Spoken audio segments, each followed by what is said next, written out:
Une vaste chaîne de montagnes s'étend sous un ciel lourd et nuageux. En contrebas, une armée massive marche à travers la vallée, leurs armures dorées étincelant sous des bannières draconiques. Rangée après rangée, les lanciers avancent dans un unisson parfait, soulevant d'épaisses nuages de poussière. La Légion se dirige vers une forteresse de pierre colossale qui domine le paysage. Perché tout en haut sur son trône, Wijichon observe le spectacle avec une expression froide et blasée. Il lâche un sourire carnassier, visiblement satisfait de la puissance qu'il a sous ses ordres. Son subordonné loyal, l'émissaire de la lumière de gauche, s'approche en traversant la large plateforme de pierre. Le mec crie avec une dévotion fanatique, louant la façon dont le prestige du culte a atteint les cieux. Wijichon accepte la flatterie avec désinvolture, ayant tout à fait l'air du dirigeant absolu. Le subordonné hésite, admettant qu'il y a un truc qui le rend vraiment curieux. Il pointe un doigt tremblant vers la force massive rassemblée sous le balcon. Il fixe l'équipement des soldats, et surtout à quel point tout ça a l'air incroyablement cher. Sachant que les finances du culte sont à sec depuis des années, il demande d'où vient tout ce fric. Wijichon prend juste une petite gorgée de thé tranquille et lâche que quelqu'un a été assez sympa pour lui faire un prêt. Le subordonné s'étouffe presque, les yeux exorbités par l'incompréhension totale. Son seigneur répète ça comme si c'était un détail. Il y a un gars qui a bien voulu leur faire crédit. L'émissaire n'arrive pas à capter comment quelqu'un pourrait être assez taré pour prêter de l'argent au culte démoniaque. Pour lui, ça n'a aucun foutu sens. C'est cramé qu'ils ne rembourseront jamais. Soudain, il réalise un truc, et son expression passe du choc à l'admiration totale. Il tape dans ses mains, persuadé d'avoir percé à jour la stratégie de génie de son boss. Il s'incline bien bas, criant que Wijichon est véritablement le légendaire démon céleste. Il suppose que les banques devaient être tellement terrifiées qu'elles ont lâché lors de leur plein gré. Il se marre, s'émerveillant du génie de saigner l'ennemi à blanc sans verser une seule goutte de sang. Mais intérieurement, il se demande toujours quel genre de malade mental a pu valider ce contrat. Wijichon ricane, lui disant qu'il n'est pas un vulgaire voyou qui vole ce qu'il veut. Il fouille dans sa tenue pendant une seconde. Il en sort un bout de papier, expliquant qu'il a juste utilisé l'empreinte de son pouce pour obtenir la thune. Il brandit le document, mentionnant que le prêteur était un mec hyper poli appelé Manager Kim. Le subordonné prend le papier, choqué que quelqu'un lâche une telle fortune sur la base d'un seul contrat. Ses yeux se braquent sur une section spécifique intitulée « Conditions spéciales ». Ses pupilles se rétractent de terreur en lisant les petits caractères. La clause précise exactement la pénalité en cas de non-remboursement de la dette. C'est écrit noir sur blanc que l'énergie interne du débiteur sera saisie, laissant le sous-fifre sans voix. Sa mâchoire se décroche encore plus quand il capte que la date de remboursement, c'est pour aujourd'hui. Wijichon reste silencieux, laissant son larbin mariner dans sa propre panique. L'émissaire pète un câble sur l'arrogance du contrat, mais essaie vite de balayer ça comme une simple formalité. Il se dit que vu que son seigneur va bientôt tout conquérir, tout leur sera à eux de toute façon. Il lâche un rire nerveux, insistant sur le fait que la date limite ne veut rien dire. Wijichon range le papier, d'accord sur le fait qu'il filera juste quelques pièces d'or au manager, Kim après avoir gagné. Le subordonné crie ses louanges à nouveau, qualifiant son maître de vrai ciel au-dessus des cieux. Wijichon lâche un rire tonitruant, sa confiance atteignant des sommets. Il attrape son arme, dégainant son épée pour lancer officiellement le début de la conquête. Wijichon se tient droit, levant son épée vers le ciel avec une autorité absolue. La lame scintille alors qu'il se déclare maître des cieux. Avec un regard froid et impitoyable, il donne l'ordre de piller et de brûler les plaines centrales. Il pointe la direction à suivre, ordonnant à son armée colossale de se mettre en marche. En bas, les commandants claquent des mains dans un salut respectueux. Une marée de cultistes encapuchonnés répond à l'unisson, prêts à le suivre jusqu'à la mort. Alors que l'armée se déploie, un énorme nuage de poussière se soulève derrière eux. Les soldats explosent dans un rugissement de ferveur guerrière, leurs armures dorées brillant pendant la charge. Chaque mec hurle, gonflé à bloc par l'excitation de l'invasion imminente. Depuis le balcon, Wijichon observe ses légions inonder la vallée. Des milliers de bottes résonnent contre la terre asséchée, envoyant du sable en l'air. Les bannières flottent au-dessus de cette mer d'acier en mouvement alors que le culte entame sa conquête. Wijichon reste seul sur sa plateforme surélevée, contemplant le chaos qu'il vient de déclencher. Il lâche un petit souffle satisfait, fier des troupes qu'il a rassemblées. Sûr de sa victoire, il retourne vers son trône pour se la couler douce. Il prend une longue et lente gorgée de son thé, kiffant le silence après la tempête des ordres. Fermant les yeux, il lâche un profond soupir de satisfaction. Il s'enfonce dans sa chaise, ayant l'impression d'être enfin sur le toit du monde. Mais soudain, Une petite voix enjouée résonne juste derrière lui, lui faisant recracher son thé dans un jet comique. Il bondit sur ses pieds, se retournant pour trouver deux inconnus plantés là, dans son sanctuaire privé. C'est le manager Kim, un grand mec dégingandé dans une simple tenue noire, avec un sourire permanent les yeux fermés et un long ruban rouge dans les cheveux. À ses côtés se tient son assistante, une femme svelte avec de longs cheveux noirs, des yeux vert émeraude et un grand boulier en bois. Les deux ont l'air parfaitement pros, se tenant là sans dégager la moindre once de présence. Wi Jichon commence à suer à grosses gouttes quand il percute que ce type souriant est celui qui lui a prêté la thune. Ses yeux cramoisis tremblent, une vraie vague de choc le traversant. Le légendaire démon céleste en reste complètement bouche bée face à leur apparition soudaine. Il n'arrive pas à croire qu'il ne les a pas du tout sentis approcher. Pour un gars considéré comme le plus fort du monde, c'est une réalisation terrifiante. Wi Jichon est censé avoir des sens si aiguisés qu'il pourrait entendre une seule feuille tomber dans les montagnes, et pourtant il s'est fait surprendre comme un bleu. Le manager, Kim, s'incline avec un grand sourire à pleines dents et se présente comme un représentant de la Banque continentale. Il rappelle à Wi Jichon le jour de leur première rencontre pour signer l'accord de prêt. Même avec les salutations incroyablement polies du mec, l'ambiance est étouffante. Les instincts de maître martial de Wi Jichon commencent à hurler dans sa tête. La sueur coule sur son visage alors qu'il réalise à quel point ce mec souriant est en fait super dangereux. Chaque fibre de son corps lui hurle qu'il est dans une merde noire. Plissant les yeux, il exige de savoir ce que sont réellement ces gens. Le manager, Kim, garde juste son expression joviale et flippante, agissant comme s'il était là pour une visite de routine. Il fouille dans sa tenue et sort un épais registre qui fait très officiel. Avec un rire amical terrifiant, il rappelle à son cher client que le prêt arrive à échéance aujourd'hui. L'assistante réajuste ses lunettes, ses yeux émeraude froids et cliniques. Elle se tient prête, le registre ouvert, ses doigts posés au-dessus de son long boulier. Sans un mot, ses mains deviennent floues tellement elle tape vite pour calculer la dette totale. Le doigt de l'assistante sans nom claque contre les perles en bois de son boulier avec un bruit sec. Elle jette un coup d'œil par-dessus la monture de ses lunettes rondes, les yeux rivés sur les chiffres du registre. Le manager Kim et l'assistante se concertent, chuchotant sur leurs calculs pendant que Wi Jichon les regarde, transpirant de confusion. Avec un petit rire joyeux, le manager Kim annonce que le principal de 6 000 nians a gonflé avec 7 000 nians d'intérêt. Le visage de Wi Jichon se crispe de choc pur, ses yeux se voilant à la mention de 13 000 nians. Il gueule pour protester, n'arrivant pas à capter comment les intérêts pourraient être plus élevés que la somme de base.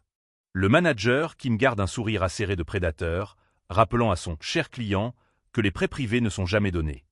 Ses yeux brillent dans l'ombre alors qu'il fait remarquer que les taux bas sont réservés à ceux qui sont qualifiés pour les banques institutionnelles. Il énumère les défauts de Wi Jichon, une cote de crédit abyssale et zéro garantie. Le manager Kim souligne qu'en tant que chef d'un syndicat violent, Wi Jichon ne passerait même pas une vérification de base pour un prêt. Les veines ressortent sur le front de Wi Jichon alors qu'il hurle que son organisation est un culte divin, pas un vulgaire gang. Le manager Kim balaie l'argument avec un grand sourire moqueur, notant que pour le reste du monde, ce ne sont que des cultistes dangereux. Il explique que comme ils sont un groupe à haut risque susceptible d'être démantelé à tout moment, personne d'autre n'oserait leur prêter de l'argent. Wi Jichon reste figé, des sueurs froides dans le dos, réalisant que chaque putain de mot que ce mec dit est la stricte vérité. Dans sa tête, il voit la silhouette de son culte, sachant que n'importe quelle banque qui les soutiendrait se ferait écraser par les factions orthodoxes. Le doigt de l'assistante sans nom glisse sur le contrat avec une précision chirurgicale. Elle explique que le taux d'intérêt hallucinant n'est qu'une prime de risque pour le danger qu'ils ont pris. Elle lui tend le document pour qu'il voie, pointant directement la clause spécifique qui scelle son sort. Wi Jichon serre les dents en fixant sa propre signature, le poids du contrat lui tombant enfin dessus. Il lâche un gros soupir de défaite, les épaules affaissées face à sa réalité financière. Il finit par avouer qu'il n'a pas l'argent sur lui tout de suite, regardant le manager, Kim, avec une lueur de désespoir. Levant un doigt, il essaie de faire pivoter la conversation vers une nouvelle proposition. Il fait un grand geste vers les chaînes de montagnes baignées de soleil, invitant ses créanciers à admirer le paysage. Il souligne que les terres riches et fertiles des plaines centrales n'attendent qu'à être prises. Le manager Kim et l'assistante regardent par-dessus le balcon, bien que manager Kim fasse remarquer sèchement la fine poussière dans l'air. Ignorant le sarcasme, Wi Jichon déclare qu'il s'apprête à descendre et à conquérir tout ce qui bouge. Il affirme que piller les coffres de l'Alliance Murim fera passer sa dette actuelle pour de la petite monnaie. Il se penche, suppliant pour avoir juste un mois de plus pour régler l'ardoise. Dans son désespoir, il promet de rembourser le double du principal. Non, le triple de la somme. Il se redresse, mettant en jeu son propre nom de démon céleste sur cette nouvelle promesse grandiose. C'est une offre sans précédent, un retour sur investissement massif si sa conquête réussit. Mais le sourire du manager Kim devient froid et tranchant alors qu'il se prépare à donner sa réponse finale. Il rit joyeusement, déclarant que leur banque n'investit tout simplement pas dans une valeur future incertaine. Il précise que statistiquement, la probabilité d'une guerre de conquête réussie est inférieure à 5%. Un seul bruit de pas ferme résonne sur le balcon de pierre alors que le manager Kim s'approche. Il déclare la proposition rejetée, notant que le délai de paiement convenu est déjà dépassé. Un sourire menaçant et sombre s'étale sur le visage du manager, Kim alors qu'il se prépare à faire appliquer les termes du contrat. Le manager Kim lâche une bombe. Vu que le mec ne peut pas payer, il va devoir payer avec son corps. Wee Ji-chon le prend super mal. Il lâche juste un rire sec. Pour le démon céleste, se faire parler comme ça par un vulgaire roturier est l'insulte ultime. Le vent se lève, fouettant les drapeaux alors que la tension monte. Mac riu sent que se va partir en brilla. Elle observe, se préparant à l'impact. L'air lui-même commence à vibrer. De sombres nuages se mettent à tourbillonner au-dessus d'eux. Le ciel devient noir d'encre alors que l'énergie démoniaque s'accumule. Les yeux de Makriwa s'écarquillent face à l'ampleur du truc. Les dalles de pierre sous les pieds du démon commencent à se fissurer. Wee Ji se tient là, irradiant littéralement de puissance brute. Il se déclare le maître absolu de la voie démoniaque. Il se fout de la gueule de cet usurier qui essaie de l'intimider. Il allait être sympa et juste leur filer un peu d'or, mais maintenant il choisit la violence. Une explosion massive de QI violet jaillit de lui. Le manager Kim commence à trembler, des larmes coulant sur son visage. Il est littéralement en train de chialer. Wee Ji voit les larmes et suppose qu'il est mort de trouille. Il dit au percepteur qu'il est bien trop tard pour les regrets. Mais Kim n'a pas peur. Il a juste le cœur brisé de voir toute cette énergie gaspillée. À ce stade, Wee Ji est juste perdu. Kim lui hurle dessus pour avoir endommagé la garantie sans permission. Wee Ji serre le poing, de l'énergie violette fuyant de partout. Il en a ras le bol des conneries de ce grand malade. Il balance un coup d'épée, relâchant une vague de lumière massive. Toute la plateforme tremble sous la force de la frappe. Wee Ji veut le tailler en pièces. Il hurle son attaque ultime, entaille de la fin de la nuit noire. Une ligne de destruction pure déchire la pierre. Le rayon d'énergie est aveuglant alors qu'il fonce en avant. Le manager Kim reste juste là, regardant le monde se faire rayer de la carte. Il ne bronche même pas. D'un simple geste de la main, Kim fit dévier l'attaque à l'épée, la laissant continuer de tout ravager sur des kilomètres. Au loin, le sommet d'une montagne se fait couper net. C'est une démonstration de puissance terrifiante qui laisse tout en ruine. La mâchoire de Makriwa touche le sol. Elle n'arrive pas à croire qu'un coup dévié ait pu faire autant de dégâts. Wee Ji rigole, fier de son boulot. Il admet que le percepteur avait finalement un truc pour justifier son arrogance.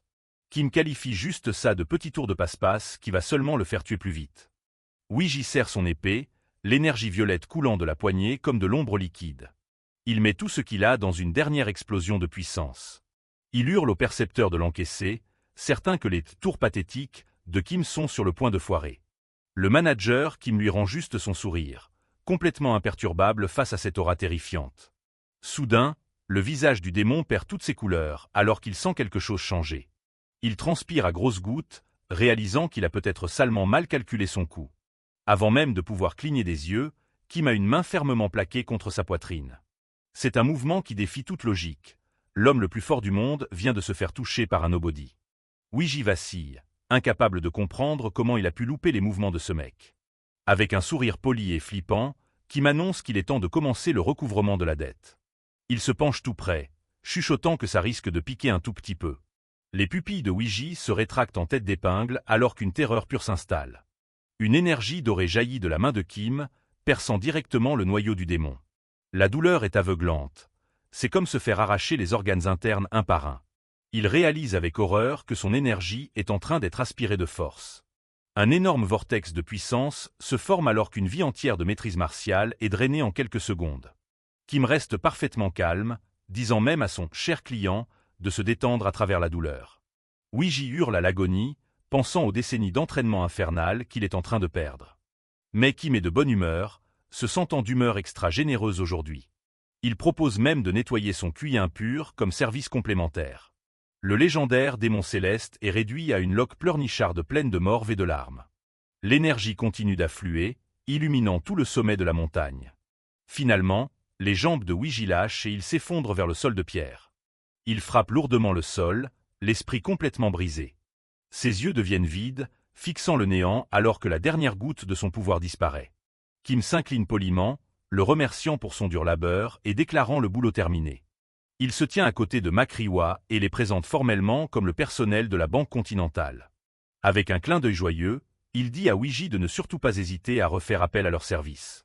Ouija fixe juste la carte de visite, son visage n'étant plus qu'un masque creux de désespoir. Il essaie de forcer un dernier mot à travers le choc. Mais il s'affale juste, la tête la première dans la poussière en les traitant de bâtards. La carte de visite vole au vent, atterrissant juste à côté du maître déchu.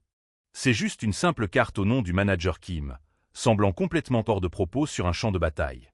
3 jours plus tard, la vie dans le reste du monde semble suivre son cours normal. Du côté du restaurant Aubin au Sichuan, l'endroit est bondé de voyageurs affamés. Les tables débordent de nourriture fumante et de jarres de vin de qualité. Mais l'atmosphère est lourde de rumeurs sur la guerre. Le bruit qui court, c'est que l'invasion du culte démoniaque a soudainement été stoppée net. La nouvelle fait pencher tout le monde à table, incapable de croire à ses ragots. Il commence à se demander si l'invincible Ouija Chon ne s'est pas dégonflé. Le mec au bouc 001 leur dit de fermer leur gueule avant de dire une connerie. Il leur rappelle qu'il y a 10 ans, Ouija a massacré une centaine de maîtres à lui tout seul. Un flashback sanglant montre les piles de cadavres que Ouija Chon a laissés dans son sillage, cimentant sa réputation de monstre parmi les monstres. De retour au restaurant, un client ricane en disant que cet arrêt soudain du culte démoniaque n'est qu'un piège pour faire baisser la garde de tout le monde. Un autre mec se demande si le démon a finalement atteint l'illumination et se prépare à l'ascension en plein milieu d'un champ de bataille. Son pote lui dit d'arrêter de dire de la merde, lui rappelant l'élan inarrêtable du culte. Pour le reste du monde, cette halte est totalement incompréhensible. Aucune force gouvernementale ni alliance de factions n'avait pu leur barrer la route. Et pourtant, sans absolument aucune raison, la massive armée a tout bonnement stoppé sa marche. Un mec chuchote une théorie comme quoi le grand démon souffrirait d'une déviation soudaine de QI. Il secoue la tête, trouvant ça dur à avaler qu'un maître aussi puissant tombe si facilement. Le restaurant est en ébullition alors que tout le monde essaie d'imaginer une explication tragique et grandiose. Ils sont persuadés qu'un complot massif, destiné à entrer dans l'histoire, est en jeu. Le mec au bouc 001 prend une gorgée de son vin, les sourcils froncés, et lâche une idée différente. Il demande s'ils ne sont pas juste à court de fric pour le voyage, vu que bouger une armée aussi énorme demande littéralement une fortune. Un silence soudain et lourd s'abat sur toute la salle à manger. Le silence est brisé par une explosion de rire des autres clients. Un mec traite son pote d'idiot, rappelant que le culte a des montagnes d'or et d'argent. Le mec qui a suggéré ça hausse juste les épaules, faisant remarquer que c'est dur pour n'importe qui de s'en sortir sans blé. Ses potes continuent de se marrer, plaisantant que c'est aussi probable que de voir le démon jurer d'arrêter de tuer à cause d'un poisson dans le fleuve jaune. À une table voisine, quelqu'un lâche un bourdonnement pensif. Le manager qui me sourit dans son coin, d'accord sur le fait que le mec n'a pas tort. Il est assis en face de Makriwa, ayant l'air plutôt satisfait de l'ambiance agitée. Makriwa se dit que l'argent ne fait pas de discrimination, que tu sois un humain, un fantôme, ou même le seigneur du culte démoniaque. Un serveur s'approche de leur table, demandant s'ils sont prêts à commander les plats frais du jour. Makriwa regarde le menu avec excitation, rappelant au manager sa promesse d'un festin après leur longue marche. Le manager, qui me la regarde avec un regard plat, est peu impressionné. Il lui rappelle que les frais de l'entreprise ne sont pas de l'argent de poche, surtout que leur dernier paiement s'est fait en énergie, pas en cash. Il fait remarquer qu'ils sont techniquement dans le rouge en ce moment. À son grand désespoir, il commande joyeusement 2 bols de leurs nouilles nature les moins chères. 2 bols de nouilles fumants, mais incroyablement basiques, sont posés devant eux. Makriwa le maudit de radin, mais Kim continue juste de manger, réfutant ses accusations sur la perte de cheveux. Tout en aspirant ses nouilles, elle demande où se trouve leur prochaine cible, ou pigeon. Kim la corrige, les appelant « précieux clients », et lui demande si elle sait où habite celui-ci. Un sourire calculateur et prédateur s'étale sur le visage du manager Kim. Leur prochain arrêt, c'est le légendaire Mont Hua. Une pleine lune brillante illumine le ciel nocturne de la province du Shaanxi. Le comté de Huayin repose, calme et paisible, sous la lueur de la lune. Les rues grouillent encore d'activités nocturnes et de lanternes. Un seul bruit de pas déterminé résonne sur la route. Le manager Kim et Mak Riwa sont arrivés aux portes d'une secte prestigieuse. Ils lèvent les yeux vers le bâtiment, l'appelant leur précieux lieu de travail, pour la nuit. 2 gardes à l'entrée bloquent vite le passage, criant aux inconnus de s'arrêter. Le garde balafré bloque l'entrée, exigeant de savoir ce qu'un jeune couple vient foutre à un pavillon délabré à cette heure-ci. Mak Riwa est immédiatement sur ses gardes, se demandant pourquoi un endroit aussi miteux aurait même besoin de garde. Les 2 groupes se font face dans le noir devant le bâtiment isolé. Le manager qui me demande poliment à entrer, mais le garde ne lâche rien sans un jeton d'entrée. Avec un sourire calme, Kim avoue qu'ils n'ont ni jeton ni rien de ce genre. L'œil du garde balafré tressaille, sa patience atteignant clairement ses limites. Il commence à dégainer son épée, prêt à finir la conversation par la force. Il les prévient de dégager avant que ça ne devienne sanglant, montrant les dents. Kim lâche juste un petit soupir, complètement indifférent à la menace. Il fait un pas en avant, remarquant que le garde a l'air d'avoir déjà ôté quelques vies par le passé. L'ambiance change quand Kim décide qu'il est temps de donner une leçon à ses gars. Le garde bondit, hurlant que Kim n'aura même pas le temps de chialer avant d'être dans un cercueil. Il saute dans les airs, abattant sa lame dans une lourde frappe verticale. Kim ne bouge même pas de sa place, levant juste une main. Il attrape la pointe même de l'épée entre 2 doigts, stoppant net l'attaque à pleine puissance. Les yeux du garde s'écarquillent alors qu'il réalise que son arme est coincée. D'une frappe rapide sur le bras, Kim neutralise la capacité du garde à tenir son épée. Le mec s'effondre dans la poussière, hurlant de douleur alors que Kim se tient au-dessus de lui. Le garde B regarde son partenaire tomber, complètement choqué par la vitesse ahurissante du truc. Poussé par le désespoir, le second garde charge, hurlant des insultes. Il déclenche l'éclair du croc empoisonné, une technique d'épée teintée de vert visant directement la tête. Kim ne perd pas son sourire, levant juste 2 doigts avec désinvolture une fois de plus. L'épée vole en éclats à l'impact, envoyant des fragments de métal de partout. Le garde B se fige, fixant sa poignée brisée avec incrédulité. Kim se glisse derrière lui avant même qu'il ne puisse réagir. Une série rapide de frappes avec les doigts s'abat sur le dos du garde, ciblant ses points méridiens. Le garde lâche un cri guttural alors que son énergie interne est violemment perturbée. Il s'effondre en avant, frappant le sol avec un bruit sourd. Mak Riwa observe le résultat, son expression indéchiffrable. Elle s'avoue à elle-même que peu importe combien de fois elle le regarde faire, elle n'arrive pas à capter ses compétences. Sa façon de bouger ne correspond au schéma d'aucun art martial orthodoxe qu'elle ait pu voir.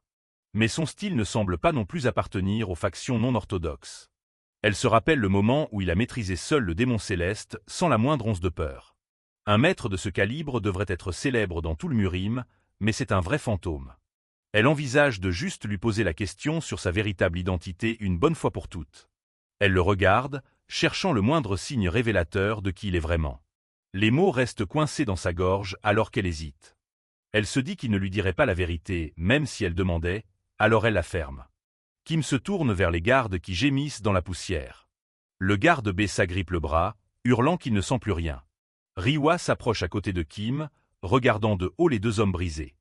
Elle demande s'ils sont morts, mais Kim explique qu'il a juste sectionné leurs méridiens pour qu'ils ne puissent plus martyriser les gens normaux. Le manager Kim dit à Riwa de cacher les corps et de le suivre à l'intérieur, ce qui ne l'enchante pas vraiment. Elle traîne les gardes au loin, maudissant son « boss de merde » et son manque de considération. Kim pénètre dans l'intérieur sombre et calme du pavillon. Il fredonne dans sa barbe, sentant quelque chose d'intéressant juste sous le plancher. Comme de par hasard, il trouve un escalier caché menant profondément sous terre. Le passage est sombre et bordé de murs de pierre, parfaitement dissimulés depuis la surface. Kim descend les marches, le bruit de ses pas résonnant dans l'espace étroit. En bas, il se retrouve face à une lourde porte alors que des bruits étouffés filtrent au travers. Il lâche un sourire, aimant clairement ce qu'il voit de l'autre côté. C'est un tripot de jeux massifs et animés, rempli de gens désespérés de changer leur fortune.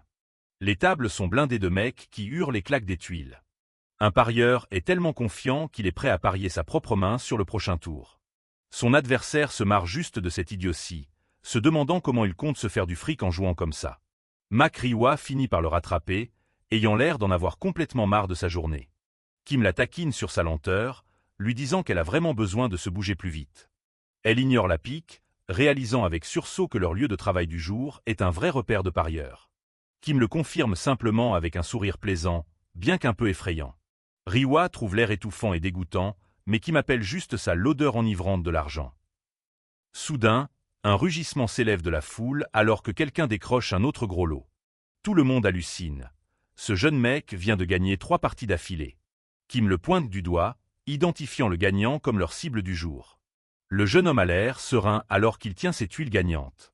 Pendant qu'il est assis là avec assurance, un écusson violet spécifique sur sa tenue accroche la lumière. C'est l'écusson de la fleur de prunier, le symbole d'une des sectes les plus prestigieuses du pays. Riwa est choquée. Elle n'arrive pas à croire que leurs pigeons viennent de la secte du Mont Hua. Elle fixe le jeune homme, son cerveau galérant à réconcilier son statut avec l'endroit où il se trouve.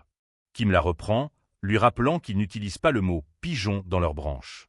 Pour lui, c'est juste un « client », et un très prometteur en plus. Le gars, c'est Chonsansan, un disciple direct et le plus jeune épéiste de la fleur de prunier de l'histoire. Sa réputation seule suffit à faire trembler toute la région, mais il est là, à tout foutre en l'air. Kim note que même si le gars est un client, ses compétences de jeu sont définitivement celles d'un gros pigeon. Il dit à Riwa de ne pas déformer ses propos. Le statut du mec ne le rend pas plus intelligent dans ses paris. Riwa a toujours du mal à y croire en jetant un œil au rapport d'espionnage. Mais en regardant la table, le taux de victoire de Chonsansan crève actuellement le plafond. Chonsansan regarde sa main suivante, une petite goutte de sueur se formant sur sa tempe. Il décide de frapper fort, suivant la mise et relançant de Dignan avec un sourire de taré. Le croupier dit à tout le monde d'abattre ses cartes alors que la tension atteint son paroxysme.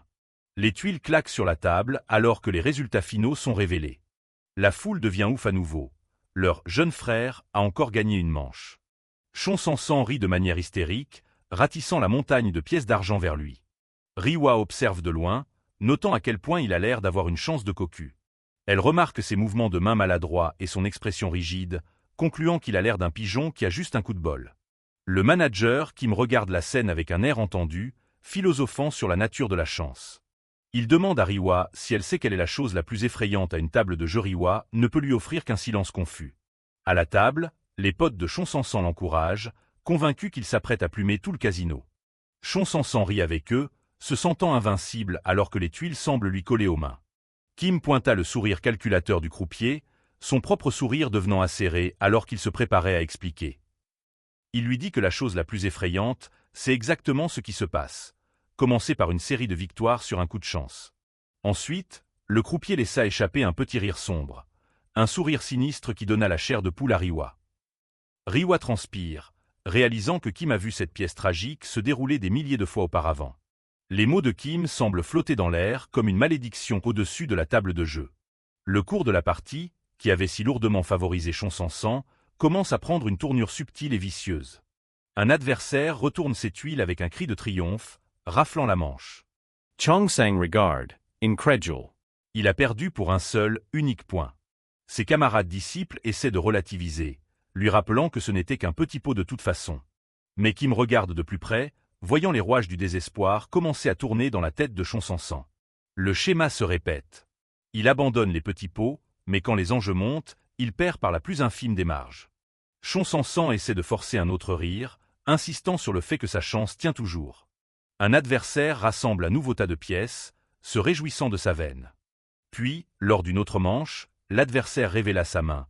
Elle était plus forte d'exactement un point. C'était presque mathématiquement cruel. À la manche suivante, l'adversaire retourna la tuile gagnante, son sourire se moquant de la panique grandissante de Chonsansan. Il se marre, disant qu'il se sent presque mal de gagner d'aussi peu à chaque putain de fois. Chonsansan serre ses tuiles si fort que ses phalanges blanchissent, sa santé mentale s'effilochant. Perdre d'un point encore et encore est une torture spéciale conçue pour pousser un parieur à doubler la mise. Les défaites de justesse à répétition ont complètement paralysé la capacité de Chonsansan à penser rationnellement. L'un de ses frères aînés suggère d'arrêter les frais, sentant que l'ambiance est devenue toxique. Chonsansan les ignore, fouillant frénétiquement dans ses vêtements pour trouver n'importe quoi d'autre à parier. Il sort plusieurs épaisses liasses de pièces d'argent, le dernier de ses biens. Avec un rugissement désespéré, il claque toute la pile sur la table. C'est tout ou rien. Les autres parieurs ont le souffle coupé. Il mise toute sa fortune sur une seule main bancale. Chonsansan a l'air d'un homme possédé, les yeux écarquillés et injectés de sang, alors qu'il hurle que son instinct lui dit que c'est la bonne. Quand tout fut terminé, ses frères martiaux regardèrent avec une terreur pure, réalisant que leur jeune frère avait complètement pété les plombs. L'un des disciples trouve une excuse bidon sur une affaire urgente, et décident de se casser avant que ça n'empire. Chon-Sansan ne remarque même pas leur départ. C'est une coquille vide fixant une table en bois. Le manager Kim se lève, décidant que le client est enfin mûr pour ses services. Il regarde Riwa et demande s'il est temps de se mettre enfin au boulot. De retour à la table, l'argent de Chon-Sansan trône en un tas étincelant, un dernier sacrifice pour la maison. Il est voûté sur sa mise, les dents serrées dans une expression féroce d'espoir et de terreur. Les spectateurs chuchotent entre eux, hallucinent que quelqu'un puisse être aussi imprudent. Chon-Sansan hurle après sa propre chance, transpirant à grosses gouttes en attendant que les dernières tuiles tombent. Ses frères observent de loin, prenant le mec en pitié mais refusant de l'arrêter. Le silence de la salle est lourd, seulement brisé par le cliquetis du bois sur le feutre. Le manager, Kim, commence à s'avancer vers la table, tel un requin ayant senti du sang dans l'eau. Il réajuste ses manches et dit à Riwa qu'il est temps de montrer au client à quoi ressemble une vraie dette. À l'extérieur du tripot, une pleine lune surplombe les pics déchiquetés, éclairant une nuit de ruines. Chon-Sansan est assis sur le porche, les doigts enfoncés profondément dans ses cheveux, sous le choc de sa perte. Le poids de son échec est écrasant, le laissant affaler contre le mur de pierre froid. Il marmonne dans le vide, persuadé d'avoir vraiment perdu la tête à cause des tuiles. La panique s'installe alors qu'il réalise les conséquences.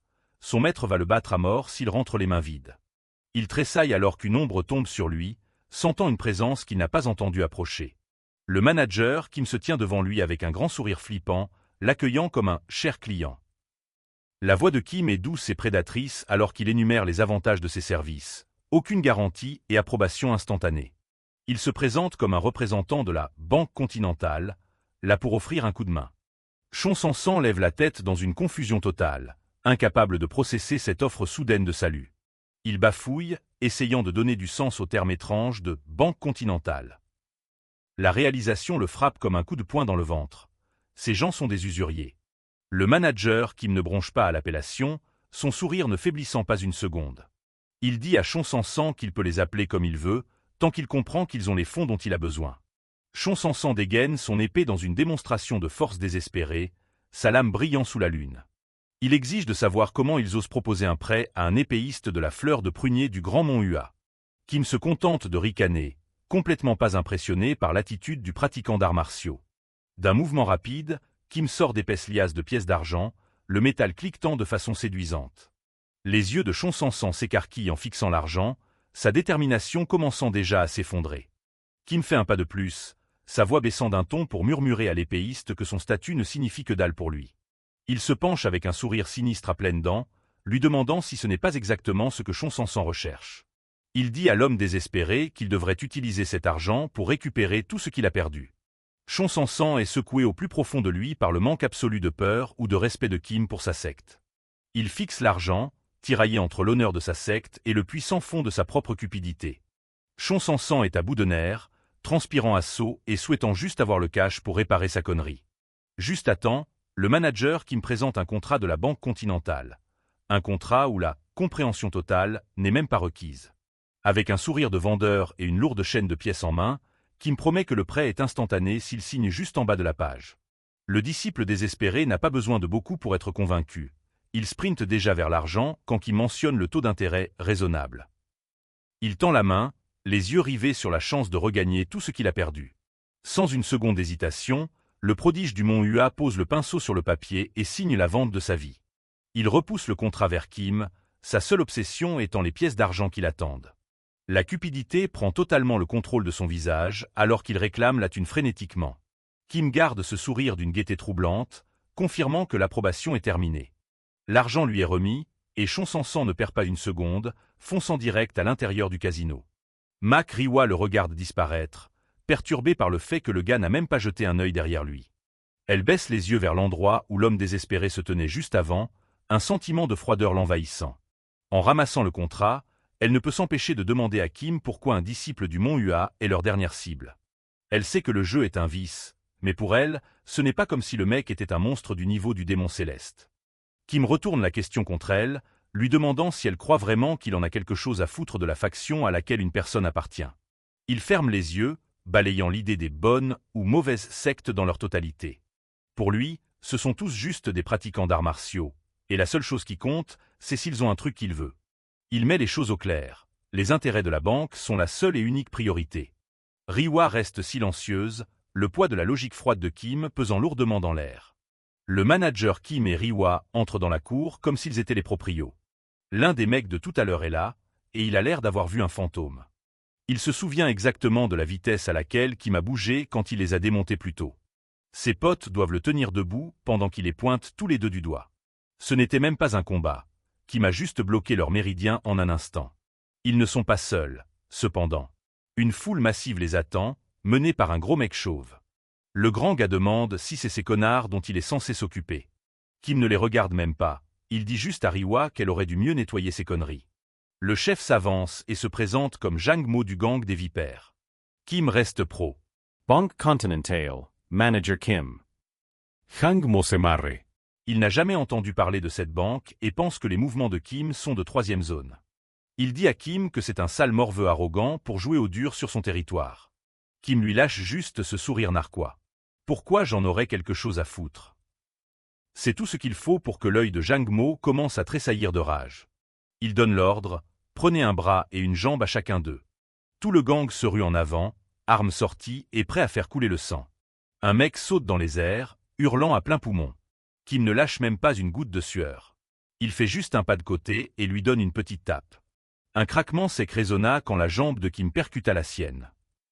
Le visage du voyou passe instantanément de la rage à l'agonie pure. Il s'effondre lourdement, le visage planté dans la poussière. Un autre mec fonce dans le tas en traitant Kim de connard. Avant même qu'il ne puisse donner un coup, Kim passe déjà à côté de lui. Kim reste parfaitement serein en choisissant ses prochaines cibles. Il bouge comme une ombre, frappant plusieurs personnes avec une précision chirurgicale. En une fraction de seconde, toute la première ligne est envoyée valser. Le sol est tapissé de voyous gémissants qui n'arrivent même pas à se relever. Jang Mo reste planté là, la mâchoire touchant presque le sol. Il transpire maintenant, réalisant enfin qu'il a peut-être fait chier le mauvais gars.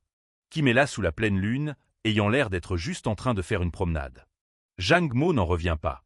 Il a décimé toute son équipe en un seul souffle. À ses yeux, Kim n'est plus juste un manager de banque. Il a l'air d'un véritable monstre. Le boss déglutit, la gorge desséchée par la peur pure. Il essaie de jouer les durs, disant à Kim qu'il est plutôt pas mal pour un gamin. Il tente un coup de bluff, disant que Kim devrait se mettre à genoux et s'excuser pendant qu'il le peut encore. Mais ses yeux écarquillés racontent une toute autre histoire.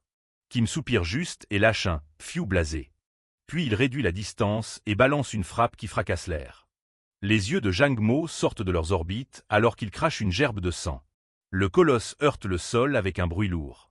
Le reste du gang pète un câble, rampant pour s'enfuir et suppliant qu'on les épargne. Le manager, qui me lâche un sourire narquois et glaçant, décidant de laisser couler juste pour aujourd'hui. Mais il leur laisse un avertissement. Si d'autres tripots ouvrent dans le comté de Weiyan, ça se finira très mal. Le boss du gang des vipères est laissé tremblant sur le sol, réalisant à quel point il est dans la merde. Kim se tourne vers Riwa et lui dit que c'est à son tour de s'occuper du reste. Il pointe du doigt le tas de corps et lui dit de nettoyer ce bordel. Riwa le fixe juste avec incrédulité, le traitant de patron exploiteur dans sa barbe. Bref, Kim est plus intéressé par leurs vrais clients, et s'il a réussi à gagner de l'argent ou pas. La scène retourne au casino, où la lune surplombe un jeu beaucoup plus sombre. À l'intérieur, une foule est agglutinée autour d'une table à gros enjeux, regardant le drame se dérouler. Chonsansan transpire à mort, fixant ses cartes avec un regard désespéré et frénétique.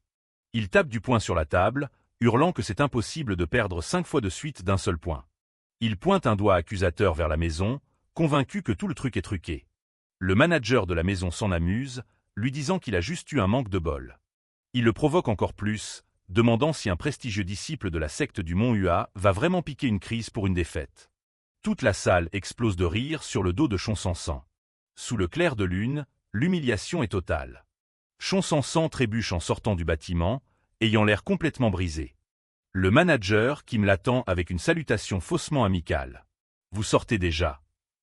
Chonsansan le regarde comme s'il était un sauveur, extatique de voir que Kim n'est pas encore parti. Il supplie Kim de lui prêter encore du fric, son addiction ayant pris le contrôle total. Il est convaincu que s'il a juste une chance de plus, il peut tout rafler et tout rembourser. Il est carrément en transe maintenant, suppliant pour juste un dernier prêt. Kim dit que c'est faisable basé sur sa cote de crédit, mais qu'il va avoir besoin d'une garantie cette fois. Chonsansan se fige une seconde, le mot « garantie » finissant par percuter. Dans son désespoir, il sort une plaque de jade, un objet sacré confié par son maître. Il a complètement perdu la boule, cédant un truc dont il ne devrait jamais se séparer. Kim accepte le jade et lui refile un énorme tas de pièces. Chonsansan n'hésite pas une seconde, sprintant à l'intérieur avec son nouveau pactole. Pendant les 2 heures qui suivent, le cycle se répète en boucle. Chonsansan n'arrête pas de faire des allers-retours, carburant uniquement à l'espoir aveugle. Il déboule encore une fois, gueulant pour avoir toujours plus d'argent. Il jure sur le nom de la secte du Mont Hua qu'il remboursera tout avec les intérêts s'il peut juste gagner la prochaine manche. Kim sourit calmement et lui dit de se détendre, assurant au cher client qu'il croit en lui. Ce qui mène au 3e prêt, alors que les mains de Chonsansan tremblent au-dessus de ses dernières pièces. Il jure et transpire, la pression de ses pertes brisant finalement son mental. Puis vient le 4e prêt, encore plus d'argent échangé à la faveur de la nuit. Finalement, ils atteignent le 5e prêt, et le poids de la dette devient astronomique. Chonsansan abat ses cartes une dernière fois, le son résonnant dans la cour. Il en est réduit à gémir sur la table, complètement à sec et vaincu. Il pousse un long cri d'agonie, la réalité de ce qu'il a fait le frappant enfin en pleine face. Dehors, Kim et Riwa observent le bâtiment, leur boulot pour la nuit enfin terminé. Kim ferme les yeux avec un sourire satisfait, prêt à remballer. Le manager Kim se tourne vers Mac Riwa et lui dit avec désinvolture qu'il est temps de rentrer à la maison pour ce soir. Riwa est prise au dépourvu, demandant avec inquiétude ce qu'ils vont faire concernant la somme massive d'argent qu'ils viennent de prêter. Kim bâille et balaie son inquiétude, comparant la dette à de la sauce soja qui ne fait que s'améliorer avec le temps. Riwa ne peut que le dévisager dans la confusion, incapable de piger sa logique ou son plan à long terme. Kim affiche un sourire narquois et prédateur, pensant à comment il pourra ouvrir ce précieux ventre quand il le décidera plus tard. La scène passe au pic majestueux et à l'architecture grandiose de la secte du Mont Hua, se dressant fièrement dans le ciel. À l'intérieur, le soleil brille à travers les couloirs calmes et ornés des bâtiments principaux de la secte. La lumière filtre doucement à travers les motifs complexes en papier des portes fermées d'une résidence privée. Dans la pièce, Chonsansan est assis seul sur le bord de son lit, ressemblant à un mec qui a tout perdu. Il est voûté, se cachant le visage dans les mains, alors que le poids écrasant de sa situation commence enfin à se faire sentir. Potel. Potel. Murmure-t-il en boucle, piégé dans un cycle désespéré de regrets et de haine de lui-même. Il fixe le vide, transpirant et tremblant, se demandant comment il a pu perdre la tête à ce point. Il repense aux prêts à taux d'intérêt élevés qu'il a contractés, tous signés sous le nom prestigieux de la secte du Mont Hua. Le souvenir d'avoir mis la plaque de jade pourpre, sacrée de son maître en garantie, lui donne physiquement la gerbe de peur. Il sait que si cela est découvert un jour, se faire virer sera le cadet de ses soucis. Il tremble à l'idée que son maître puisse littéralement lui arracher la peau des os comme punition pour une telle disgrâce. Astérisque toc, toc, toc. Astérisque un coup soudain à sa porte fait sursauter Chonsansan de pure terreur. Un petit frère appelle depuis le couloir, l'informant que le chef de la secte le demande. Le cœur de Chonsansan s'arrête presque, ses yeux s'écarquillant de panique alors qu'il fait face à son pire cauchemar. Maître balbutie-t-il, convaincu que sa vie secrète de parieur a déjà été grillée. Dans le grand hall principal de la secte, l'atmosphère est lourde et formelle. Chonsansan est à genoux, la tête collée au sol alors qu'il s'incline profondément devant son supérieur. Le taoïste Yonjon, le vénérable chef de secte, regarde son disciple de haut avec une expression sévère et solennelle. « Oh oui, chef de secte !» bafouille Chonsansan, le visage dégoulinant de sueur froide en attendant son jugement. Yonjon fait remarquer qu'il a raté son entraînement matinal aujourd'hui et demande s'il est devenu fainéant ces temps-ci. Chonsansan ment, prétendant qu'il ne se sentait pas bien, alors que son esprit hurle concernant ses dettes de jeu cachés. Yonjon soupire, déplorant qu'un épéiste de la fleur de prunier devrait pouvoir gérer sa propre santé physique. Il fouille dans sa tenue et lance un petit objet sombre en l'air vers l'homme agenouillé. L'objet heurte le sol en bois avec un cliquetis sec juste devant Chonsansan. Chonsansan baisse les yeux avec surprise, fixant la petite boîte ornée qui vient d'atterrir devant lui. « Une boîte en bois ?» se demande-t-il, fronçant les sourcils en essayant de comprendre ce qui se passe. En se penchant, il remarque une légère odeur médicinale rafraîchissante émanant de l'intérieur du récipient. Yonjon révèle que c'est une pilule de la fleur de prunier et lui dit de la manger pour récupérer ses forces. La mâchoire de Chonsansan touche presque le sol sous le choc. Pilule de la fleur de prunier. Avec des mains tremblantes, il s'avance doucement et soulève le couvercle de la petite boîte. Reposant sur un coussin de soie se trouve une brillante pilule d'un violet profond qui palpite d'une puissante aura spirituelle. Il la fixe avec admiration, la reconnaissant comme un trésor légendaire que la plupart des artistes martiaux ne voient qu'en rêve. Il ressent une vague de culpabilité intense, se demandant pourquoi son maître lui fait un tel cadeau après sa nuit honteuse au casino. Il lève les yeux vers le chef de secte, la voix brisée par l'émotion. Sí. Chef de secte. À sa grande surprise, Yonjon lui sourit avec une véritable gentillesse paternelle et de la chaleur. Le chef de secte lui dit que l'avenir du mont Hua repose sur ses épaules, donc il doit récupérer correctement. Chon Sansan est touché au plus profond de lui-même, les yeux pleins de larmes de honte et de profonde gratitude. Chon Sansan est brièvement ému par la chaleureuse considération de son maître, ses yeux s'adoucissant alors que le poids du cadeau fait son effet. Cependant, son expression devient rapidement sombre alors qu'une pensée désespérée lui traverse l'esprit. S'il vend la pilule, il pourrait récupérer la plaque de jade. De loin, Chon Sansan a l'air petit et isolé, une silhouette solitaire recroquevillée dans la vaste cour de la secte. Il se sent comme une pure ordure d'être le genre de mec qui calcule la valeur monétaire d'un cadeau de son maître avant toute autre chose. Le bruit de voix murmurante à proximité attire son attention, le tirant de ses sombres pensées. Il regarde vers la porte, voyant un groupe de roturiers venus présenter leur respect à la secte du mont Hua. Les gens du peuple s'inclinent bas, suppliant les taoïstes de les regarder avec faveur et de leur accorder leur bénédiction. Les disciples du mont Hua sourient chaleureusement, disant aux gens de se relever et promettant de prier pour eux de tout leur cœur. Ce sont des gens simples, du commun, qui ont voyagé de loin pour emprunter ne serait-ce qu'une petite partie de l'énergie miraculeuse du mont Hua. Ils offrent le peu qu'ils ont, des fruits soigneusement emballés et des gâteaux de riz, leur visage rayonnant d'une confiance et d'une admiration sans bornes. Pour les gens de l'extérieur, tout ce qui concerne la secte du mont Hua semble pur, noble et irréprochable. En contraste, Chon Sansan a des sueurs froides, incapable d'associer cette image noble à sa propre disgrâce secrète. Il s'assoit sur le sol froid, le visage pâle alors qu'il continue de lutter contre sa culpabilité et sa dette grandissante. Fait chier, siffle-t-il entre ses dents serrées, la pression de sa situation devenant presque insupportable.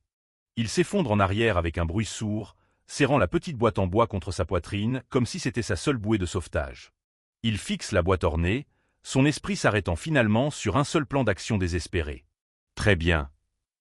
Il enfouit la boîte de pilules au fond de ses vêtements, convaincu que c'est le seul choix inévitable qui lui reste. Il se lève brusquement, le regard durci par une sombre détermination. Je vais la vendre au prêteur sur gage. Il se dit que manger la pilule ne l'aiderait qu'à récupérer légèrement, ce qui est un petit bénéfice dans le grand ordre des choses. Dans sa tête, vendre la pilule est un péché bien moindre que de perdre à jamais la plaque sacrée que son maître lui a confiée.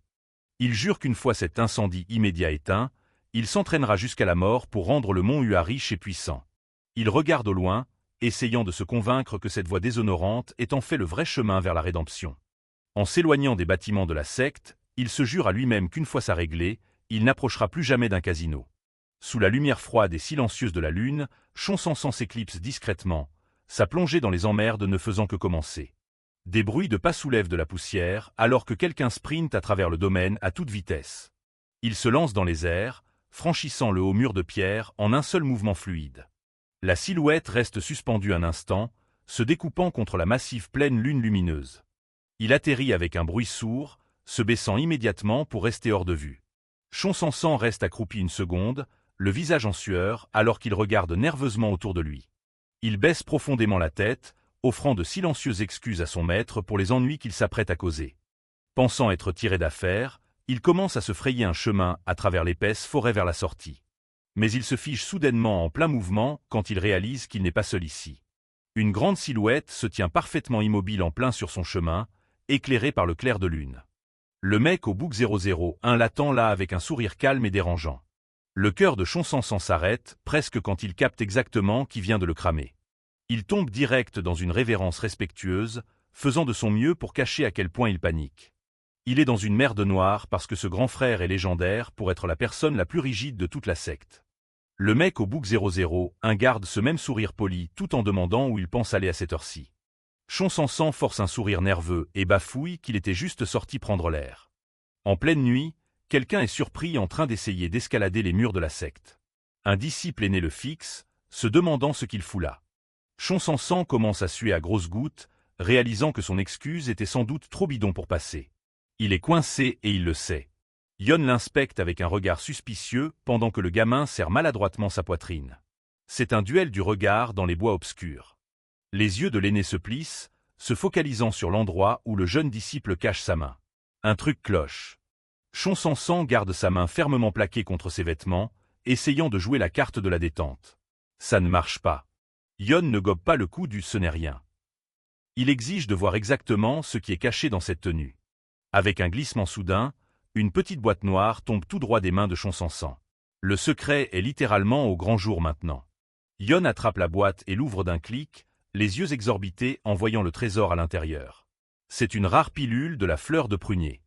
La médecine violette, lui, d'une douce lumière éthérée. Un trésor pour lequel n'importe quel pratiquant d'arts martiaux tuerait. L'aîné demande où un disciple de bas niveau s'est procuré un objet d'aussi haute qualité. Chonsansan ment rapidement, affirmant que le chef de secte lui a donné en personne. Yon est scotché, trouvant dur à croire que le chef filerait un truc d'une telle valeur à un nobody. Mais son doute s'évanouit vite, remplacé par un sourire immense et rayonnant. Il est complètement tombé dans le panneau. Il rigole, louant la clairvoyance du maître d'avoir reconnu le talent caché de Chonsansan. Il est vraiment content pour lui. Puis la question logique tombe. Pourquoi il traîne avec ça au beau milieu de la nuit? Le cerveau de Chonsansan carbure à fond pour inventer une autre histoire au vol. Il joue les modestes, disant qu'il ne voulait pas que les autres disciples soient jaloux, alors il est sorti pour la prendre en privé. Yon est carrément ému aux larmes parce qu'il croit être une humilité incroyable et une grande considération pour ses pairs.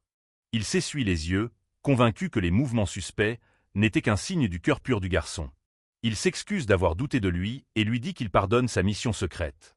L'aîné décide de monter la garde juste ici et maintenant pour que Chonsansan puisse prendre la pilule immédiatement. C'est la cata. La machoire de Cheonsang se décroche. Ça ne faisait carrément pas partie de son plan pour s'esquiver et régler sa dette. Yon insiste, expliquant qu'il a besoin de surveiller le flux d'énergie du garçon pour s'assurer que tout se passe bien. Il se laisse tomber par terre, prêt à remplir son devoir autoproclamé de protecteur. Avec un signe joyeux, il dit à Chonsansan de s'asseoir et de commencer. Il est tout sourire et zéro soupçon. Le garçon fixe le vieux rigide devant lui, hurlant intérieurement de voir à quel point le mec est joyeux. Il tente un dernier refus désespéré, affirmant qu'il préfère s'entraîner dans la solitude totale. Il supplie pour une porte de sortie. Le ton de l'aîné devient sévère alors qu'il met en garde contre le danger mortel de la déviation du QI. Il n'accepte pas de refus. Il dit au garçon d'arrêter d'être aussi formel et d'en finir. La pression monte. Chonsansan réalise qu'il est coincé. Son plan part en lambeaux parce que ce gars est juste trop sérieux. Il balance toutes les excuses possibles et imaginables. Douleur musculaire, mal de bide, mais Yon a une parade pour chacune d'elles. Un silence gênant s'installe entre eux alors qu'ils sont assis dans les bois sombres. L'impasse continue. Chonsansan fixe le vide dans le lointain, acceptant pleinement qu'il est complètement baisé. Lentement, il fait claquer le couvercle de la boîte une fois de plus. Impossible d'y échapper maintenant. Il est assis là avec la boîte ouverte pendant que Yon le regarde avec une attente avide, des étoiles plein les yeux. La main du gamin tremble alors qu'il attrape la pilule violette. Il est terrifié de ce que toute cette puissance va lui faire. Il prend une grande inspiration et porte le médicament à sa bouche ouverte, hésitant un dernier instant. Il finit par l'avaler. La pilule volée n'est plus, et il n'y a pas de retour en arrière. Une explosion massive d'énergie interne tourbillonne soudainement autour d'eux, illuminant la clairière. Chonsansan forme rapidement un saut méditatif avec ses mains pour essayer de contrôler la puissance déferlante. Tout son corps est enveloppé d'une brillante aura bleue alors que la médecine spirituelle commence son effet. Yon est bluffé, voyant à quel point l'énergie du gamin est devenue claire et puissante en si peu de temps.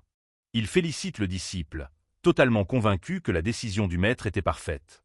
Il n'a aucune idée de ce qu'il vient de relâcher. Chonsansan bondit sur ses pieds, l'air revitalisé. Son aîné, Yon, reste assis sur l'herbe, le regardant avec une expression impressionnée. Le garçon joint les mains dans une salutation polie et respectueuse. Il remercie l'aîné pour sa grâce, jouant le rôle du parfait étudiant humble. Il lâche un grand sourire presque trop enthousiaste, affirmant que grâce à cette aide, il peut maintenant se consacrer encore plus à sa voie. La pleine lune trône, haute et brillante, au-dessus de la sombre silhouette des bois de la montagne. Enfin seul, Chonsansan s'appuie contre un arbre, le visage vide et fatigué alors que sa façade tombe enfin. Le poids de sa situation le percute de plein fouet. Il fixe l'obscurité, réalisant que c'est vraiment foutu. Il regarde sa poitrine, là où l'énergie tourbillonne encore. La pilule a disparu. Il vient juste de bouffer sa seule porte de sortie pour payer sa dette. Sans ce trésor à revendre, il n'y a absolument aucun moyen pour lui de trouver le fric qu'il doit. Il pense aux agents de la banque. S'ils se pointent pour réclamer leur dû, son addiction secrète au jeu et toutes ses erreurs honteuses seront exposées à toute la secte.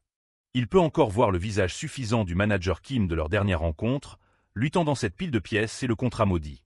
L'expulsion est la seule chose qu'il attend maintenant s'il ne trouve pas de solution. Une idée sombre et désespérée commence à briller dans ses yeux alors qu'il fixe les ombres. Il arrête sa descente aux enfers une seconde. « Attends un peu », se dit-il. Il s'accroupit dans le noir, une logique froide et meurtrière prenant le contrôle de son esprit. Il réalise qu'une dette n'existe vraiment que tant qu'il y a un créancier dans les parages pour la réclamer. Un sourire sinistre et tordu s'étale sur son visage alors qu'il se penche plus près dans la nuit. Il est un épéiste de la fleur de prunier, après tout. S'il le décide, il peut juste faire disparaître ses usuriers pour toujours. Il sent la quantité massive d'énergie interne de la pilule volée déborder dans son noyau. Il n'a jamais été aussi fort. Il dégaine son épée, la lune se reflétant sur l'acier froid. Pourquoi devrait-il même se faire chier à les rembourser? Ses yeux brillent d'une lueur jaune et maniaque.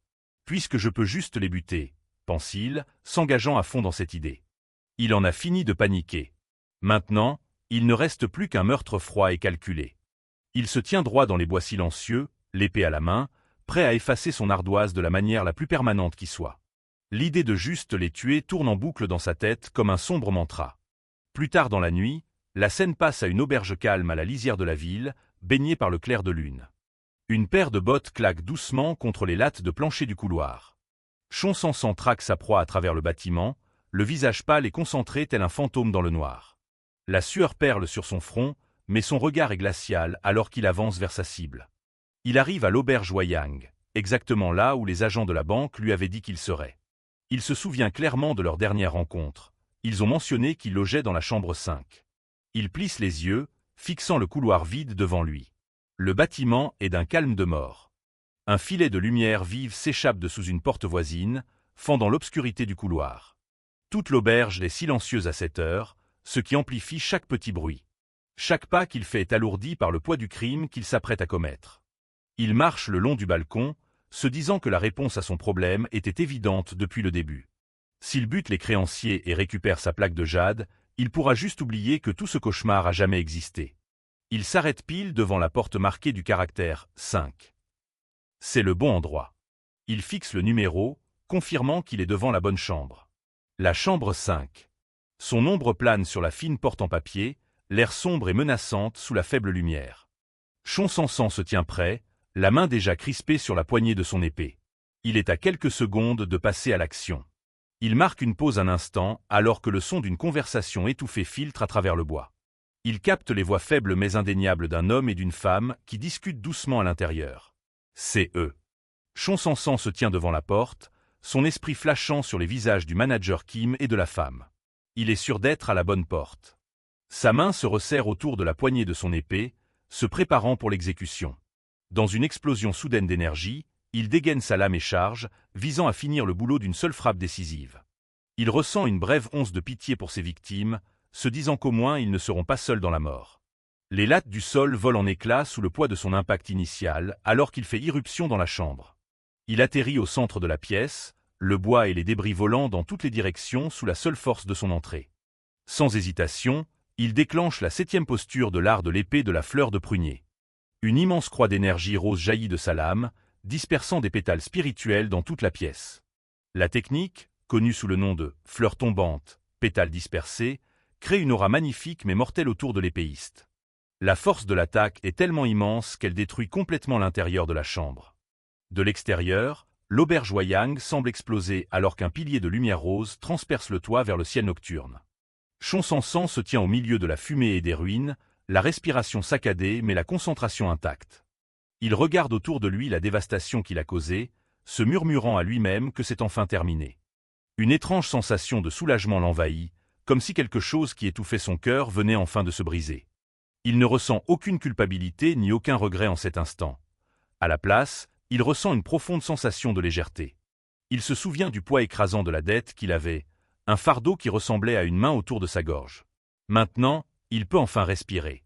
En bas, Les autres clients et le personnel hurlent d'inquiétude, attirés par le bruit de l'explosion. La panique brille brièvement dans ses yeux alors qu'il se souvient de la raison de sa venue. Il doit trouver sa plaque de jade avant de fuir. Il commence à fouiller frénétiquement dans les tas de bois brisés et de meubles éclatés. Ses yeux s'écarquillent alors qu'un éclat blanc attire son attention au milieu de la poussière grise et des échardes. Il pousse un cri de triomphe en repérant son prix enterré dans les décombres. Elle est là, la plaque de jade, l'air intact malgré le chaos et la destruction autour. Il attrape le pompon et sprinte immédiatement loin de la scène, ne voulant pas être retrouvé dans les ruines. Il saute à travers le trou dans le toit, disparaissant dans la nuit noire éclairée par la lune. Il court à travers la ville à une vitesse folle, le cœur battant la chamade, mélange d'adrénaline et de joie. Pour n'importe quel témoin, il n'est qu'un flou de vêtements sombres se déplaçant dans les rues silencieuses et endormies. Alors qu'il s'éloigne de l'auberge, un grand sourire maniaque commence à se dessiner sur son visage. Il halète bruyamment, l'effort physique et le soulagement psychologique fusionnant en une seule expérience intense. Il s'arrête juste une seconde pour reprendre son souffle, les yeux écarquillés et fou d'excitation. Un petit rire sombre lui échappe, se transformant rapidement en un véritable rire maniaque à plein poumon. Il est en extase. La dette, les collectionneurs, la menace d'expulsion, tout a disparu en une seule nuit. Il brandit la plaque de jade, ayant l'impression de s'éveiller d'un long et terrible cauchemar. Il est submergé par la joie de retrouver sa vie et de voir tout rentrer dans l'ordre. Cependant, dans son état de soulagement total, Chonsansan fait une erreur qu'il n'aurait normalement jamais faite. Le comté de Weiyun est peut-être calme la nuit, mais il n'est jamais vraiment sans surveillance. Normalement, un mec prudent comme lui serait resté dans les ruelles sombres et désertes. Mais il est tellement ivre de sa liberté soudaine qu'il court en plein milieu de la rue principale éclairée par les lanternes. Il ne se fait même pas chier à cacher ses traces ou sa présence en rentrant à toute blinde. Il est tellement absorbé par son succès qu'il ne remarque même pas que quelqu'un l'observe depuis un affleurement rocheux surplombant la ville. C'est le grand frère, Yon. Le clair de lune illumine les toits de la ville alors que l'observateur silencieux suit la progression du garçon d'un regard glacial. De retour dans la sécurité de sa propre chambre, Chonsansan admire son trésor récupéré. Il s'allonge, un sourire suffisant et satisfait sur le visage en contemplant la plaque de jade une dernière fois avant de dormir. Chonsansan admire sa plaque de jade avec un sourire de soulagement satisfait, pensant que ce petit objet est enfin de retour à sa place. Alors qu'il s'endort, il se dit qu'il ne lui reste plus qu'à oublier les événements de la nuit. Soudain, une série de coups secs à sa porte le fait sursauter. Des sueurs froides perlent sur son visage quand il entend une voix l'appeler de derrière la porte. Il la reconnait instantanément. Terrifié, il chuchote le nom du visiteur, son grand frère, Yon. Il regarde l'ombre sous la porte avec une angoisse grandissante. Yon, un taoïste aîné de la secte du Mont Hua, entre dans la pièce avec une présence sévère et imposante. Il note qu'il est bien tard pour que Chonsansan soit encore réveillé. Le plus jeune essaie de noyer le poisson, bégayant que son entraînement s'est mal passé. Yon répète l'excuse avec une pointe de scepticisme dans la voix, son expression indéchiffrable derrière son bouc sombre. Il se détourne et commence à faire les 100 pas lentement dans la pièce, le bruit de ses pas résonnant dans le silence. Chonsansan le regarde nerveusement, se demandant ce qu'il sait. Le grand frère mentionne qu'il a entendu dire qu'il y a eu un énorme bordel en bas dans le comté de Weiyun un peu plus tôt cette nuit, où une auberge entière a été réduite en miettes. Il s'arrête et regarde Chonsansan avec un regard aiguisé et perçant qui semble le transpercer. Il révèle que la destruction a clairement été causée par quelqu'un utilisant l'art de l'épée de la fleur de prunier. Le cœur de Chonsansan s'effondre alors que la réalité de son imprudence le frappe. D'une voix qui n'admet aucune contestation, Yon ordonne à Chonsansan de lui montrer ses mains. Le jeune disciple est pétrifié, incapable de trouver sa voie. Yon explique que manier une épée avec une telle intensité laisse toujours des traces physiques sur les mains du pratiquant. Chonsansan regarde ses propres mains, son esprit tournant à plein régime pour trouver une issue au piège dans lequel il s'est fourré. Il peut sentir la culpabilité écrite en gros sur son visage. Il déglutit difficilement, la gorge sèche, réalisant qu'il ne peut pas refuser l'ordre. Il tend lentement les mains, espérant de tout cœur que les preuves ne seront pas trop évidentes. Alors qu'il tend la main, elle commence à trembler de façon incontrôlable, un signe clair de sa panique interne et de l'effort physique du combat. Yon regarde les mains tremblantes avec un regard froid et entendu, ses soupçons pratiquement confirmés par la réaction du gamin. L'expression du grand frère se durcit en regardant Chonsansan dans les yeux, le poids de sa déception clairement lisible sur ses traits. Le silence dans la pièce est lourd d'accusations non dites. Le regard de Yon est inflexible, clouant Chonsansan sur place. D'un mouvement soudain et fluide, Yon dégaine sa propre épée et la pointe directement sur la gorge du plus jeune. Chon-Sang-Sang a le souffle coupé de choc, l'acier froid de la lame étant un rappel brutal de la merde dans laquelle il est. Il regarde son grand frère avec des yeux grands ouverts et terrifiés. Yon exige une réponse, sa voix tonitruante dans la petite pièce. Il veut savoir pourquoi diable Chon-Sang-Sang ferait un truc aussi imprudent et dangereux. Chon-Sang-Sang essaie de faire l'innocent, bafouillant qu'il ne sait pas de quoi son grand frère parle. Mais Yon n'est pas dupe, l'accusant de mentir jusqu'à la fin. L'aîné révèle la preuve finale. Il a vu Chon-Sang-Sang revenir de l'auberge, marchant en plein milieu de la rue principale avec un sourire triomphant sur le visage. Le secret du garçon est dévoilé. Yon a observé depuis les falaises éclairées par la lune alors que le jeune disciple fuyait la scène de son crime. Il confronte Chon-Sang-Sang dans sa chambre, lui faisant honte d'avoir utilisé l'art de l'épée de leur secte pour massacrer des civils. Chon-Sang-Sang ne peut que le regarder avec horreur, la sueur coulant sur son visage alors que sa façade parfaite s'effondre. Ses forces l'abandonnent, et il tombe lourdement sur le sol. Il supplie pour qu'on l'épargne tout en se prosternant, confessant qu'il a commis un péché impardonnable. Les mots sortent enfin de sa terreur, il avoue son addiction au jeu de hasard. Avec ce premier aveu, le reste de la vérité commence à se déverser de sa bouche. Ça a commencé avec l'adrénaline de gagner gros au casino, entouré par une foule en délire. Mais la chance s'est tarie, remplacée par la pression grandissante d'une série de défaites brutales. Désespéré de corriger ses erreurs, il a mis en jeu de façon frénétique la précieuse plaque de jade de son maître. Il a fini par vendre sa vie sur un contrat pour la Banque Continentale. C'est à ce moment-là qu'une femme mystérieuse l'a approché dans l'ombre des ruelles sombres. Elle était accompagnée par le manager Kim, dont le sourire était aussi froid que ses yeux sinistres. De retour au présent, Chon-Sang-Sang jure qu'il avait vraiment l'intention de les rembourser. Il explique comment la dette a dégénéré, jusqu'à ce que récupérer cette plaque soit la seule chose à laquelle il pouvait penser. Yon le regarde de haut, coupant court aux excuses pour aller vers la vérité sanglante, le garçon a choisi le meurtre. Il demande si le gamin croyait vraiment qu'une dette s'évapore juste quand le créancier est mort. Chon-Sang-Sang frappe encore une fois sa tête contre le bois, pleurant pour obtenir le pardon de son oncle Martial. Il supplie pour avoir une autre chance, prêt à accepter n'importe quelle punition tant qu'il a la vie sauve. L'aîné reste silencieux, son expression illisible en regardant de haut ce spectacle pathétique. Le silence s'éternise pendant que Chon-Sang-Sang reste cloué au sol dans une profonde révérence. Finalement, Yon range son épée et lui dit de se lever. Chon-Sang-Sang lève la tête, le front en sang, le visage tordu de confusion et de terreur résiduelle. Yon se détourne avec un lourd soupir, regardant vers la nuit. Il regarde de nouveau le garçon, son regard froid et calculateur. Il raisonne qu'une étoile montante du mont Hua ne peut pas être laissée à la ruine pour un truc pareil. Au grand choc de Chon-Sang-Sang, l'aîné déclare qu'il va fermer les yeux juste pour cette fois. Une unique larme de soulagement coule sur le visage de Chon-Sang-Sang alors qu'il réalise qu'il ne va pas mourir. Il trouve à peine les mots pour remercier son oncle Martial. Yon se tient près de la fenêtre, clarifiant que bien que le meurtre d'innocents soit mal, la réputation de la secte du mont Hua sert une cause bien plus grande que quelques vies perdues. Chon-Sang-Sang se tient là en tremblant, le poids de sa survie commençant à faire effet. Chon-Sang-Sang est dans un état lamentable, sanglotant avec un gros bleu en plein milieu du front. Il s'incline bas devant Yun, remerciant son oncle Martial de lui avoir basiquement sauvé la vie. Mais Yun n'a pas l'air soulagé, il a une expression lourde et sérieuse sur le visage. Il veut savoir exactement qui étaient ces personnes que le gamin a prétendument tuées. Regardant la lune, l'aîné dit que même s'ils étaient des usuriers, leurs morts sont un fardeau pour lequel il doit prier. Chon-Sang-Sang commence à transpirer, réalisant probablement qu'il ne sait pas grand-chose de ses victimes. Il avoue que le groupe affirmait venir d'un truc appelé la Banque Continentale. Avant même qu'il ne puisse finir sa phrase, Yun bondit en avant. L'aîné attrape le gamin par le col, les yeux écarquillés par une panique soudaine et aiguë. Chon-Sang-Sang est pris de court, demandant ce qui cloche bordel. Yun est à moitié englouti par l'ombre maintenant, sa voix baissant alors qu'il exige d'entendre ce nom encore une fois. Il a une poigne de fer sur les vêtements du gamin, le dominant de toute sa hauteur. Le disciple répète, la Banque Continentale. On peut le voir dans ses mains. L'aîné est littéralement en train de trembler de peur. Yun est blanc comme un linge, fixant le garçon comme s'il venait d'annoncer la fin du monde.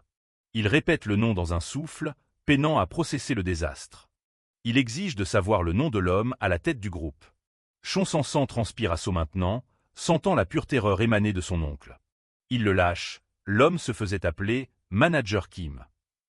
C'est le coup de grâce. Yun est trempé de sueur, son sang-froid totalement parti en fumée. Dehors, la secte du mont Hua est calme, mais cette paix ne va pas durer.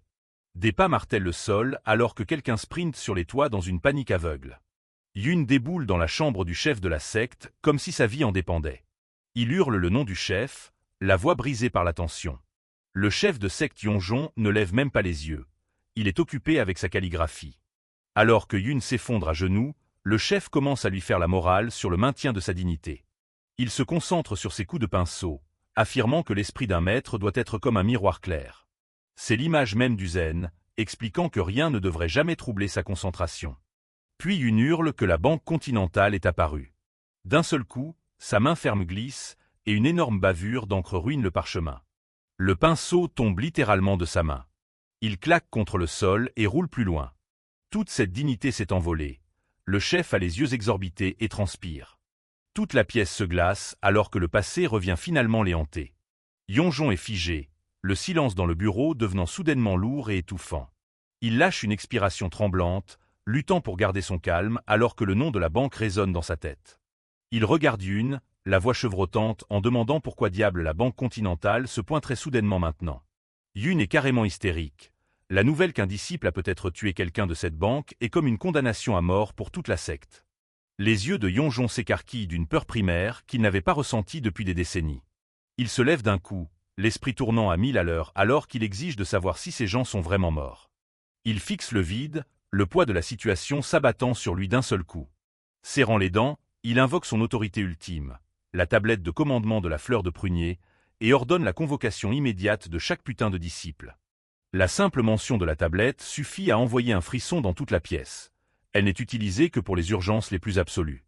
Il faut qu'on lui amène Chonsansan à la seconde. Il veut entendre chaque foutu détail de où et comment ces gens ont été tués. Il se tourne vers la porte, ses mouvements raides et mécaniques comme s'il était en transe. Des gouttes de sueur roulent sur son visage alors que le fardeau de sa responsabilité devient une douleur physique. Sa main tremble visiblement alors qu'il serre le poing, la peur se manifestant physiquement. Il fixe le vide, l'esprit rempli d'une seule et terrifiante question. Se pourrait-il que ce soit vraiment ces deux-là? Dans la longue histoire de la secte, il y a eu autrefois une catastrophe connue sous le nom de guerre continentale. La plupart des disciples actuels l'ont oublié, mais Yonjon est l'un des rares survivants à se souvenir de chaque détail atroce. Le souvenir le frappe comme un coup de poing. Les cris, l'odeur de la fumée, et le goût du fer dans l'air. Il revoit un jeune disciple perdu dans le carnage, encerclé par un monde de feu. C'est une image qu'il ne pourrait jamais oublier, même s'il vivait 1000 ans. Une montagne littérale de cadavres, la fierté de la secte du mont Hua réduite à un tas de bidoches et d'épées brisées. Il a suffi d'un seul homme de la banque pour transformer toute leur maison en un champ de ruines.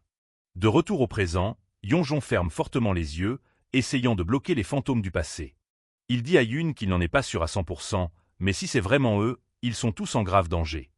Il serre la mâchoire si fort qu'on dirait que ses dents vont se briser sous la pression. Il dit à l'aîné de se bouger vite, il ne reste plus de temps pour les hésitations. En regardant le ciel nocturne, il sait que la survie même du mont Hua ne tient plus qu'à un fil ce soir. À l'extérieur, la cloche d'urgence retentit, faisant écho dans les montagnes et réveillant chaque âme du complexe. Les disciples affluent dans la cour principale, le visage rempli de confusion et dans le brouillard du demi-sommeil. L'air est chargé de murmures à mesure que la foule grossit, personne ne sachant pourquoi ils ont été appelés à cette heure. L'un des disciples est essoufflé, ayant couru à travers le domaine dans une panique totale. Tout le monde se pose la même question. Qu'est-ce qui se passe bordel au beau milieu de la nuit? La mention de la tablette de commandement envoie une vague de terreur dans les rangs. Cela signifie généralement une invasion directe. De toute l'histoire de la secte, une convocation pareille n'est jamais arrivée sans un ennemi extérieur aux portes.